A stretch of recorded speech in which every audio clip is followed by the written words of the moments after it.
Back seat driving లేదంటే shadow ముఖ్యమంత్రి ఈ పదాలు ఎప్పుడు వస్తాయంటే అధికారంలో ఉన్న వాళ్ళని నడిపించడానికి వేరే వాళ్ళు ప్రయత్నిస్తే వ్యక్తులు ప్రయత్నిస్తే shadow CM like Rajasekhara Reddy ఉన్నప్పుడు కేవీపీ రామచంద్రరావు షాడో సీఎం అనేవాడు. అలాగే బ్యాక్ సీట్ డ్రైవింగ్ అనే పదం చంద్రబాబు గారికి సరిగ్గా సరిపోతుంది.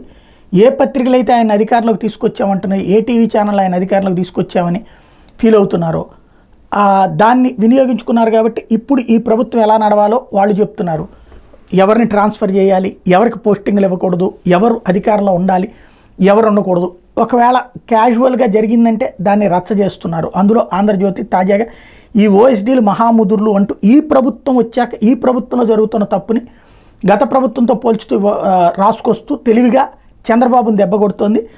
రాష్ట్రంలోని కొందరు మంత్రుల వద్ద పనిచేస్తున్న officer on special duty OSD అధికారులు వ్యవహార శైలి విమర్శలకు తావిస్తోంది.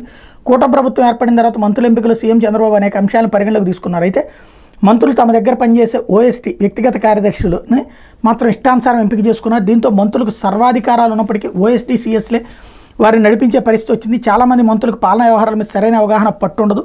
ఫైళ్లు చదవడం, అర్థం చేసుకోవడం, ఉత్తర ప్రత్యుత్తరాలని మంత్రులు ఒక్కరే చేసుకోవడం అసాధ్యం. దీంతో పిఎస్ ఓఎస్డీలపైన మంత్రులు ఎక్కువగా ఆధారపడుతున్నారు.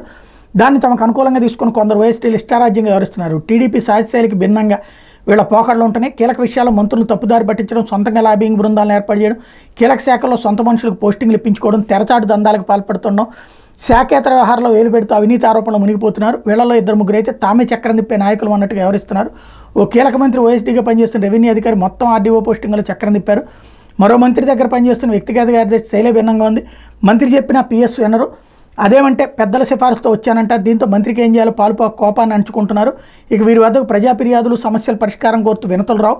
వచ్చినా తీసుకోరు. అన్ని పెద్ద వ్యవహారాలు చూస్తుంటారు. పెద్ద మంత్రుల దగ్గర ఉన్నామనే ధీమాతో వాళ్ళు చేస్తున్న పనులు ఇటు ప్రభుత్వానికి అటు మంత్రులకి చెడ్డ పేరు తీసుకొస్తున్నాయి. ఇక్కడే విశేషం ఏంటంటే ఇది ప్రతిసారి జరిగేటటువంటి వాటిట్లలో ఉంటుంటాయి. ఇక్కడ మంత్రుల పిఎస్లు, ఓఎస్డీలు ఈనాడు, ఆంధ్రజ్యోతి, టీవీ5, ఏబిఎన్, మహా టీవీ, ఈటీవీ వచ్చినప్పుడు బాధ్యతగా స్పందించి వాళ్ళు అడిగినట్టుగా వింటే బాగుంటుంది. లేకపోతే కనుక ఇట్లాంటి వార్తలు వస్తాయి.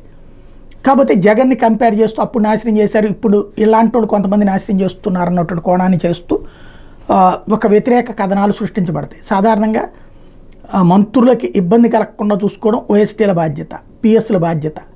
ఆ పనిని వాళ్ళు చేస్తుంటే వాళ్ళని ఈ విధంగా దుర్మార్గులుగా చిత్రీకరించే ప్రయత్నం సహజంగా జరుగుతుంటుంది. తప్పదు.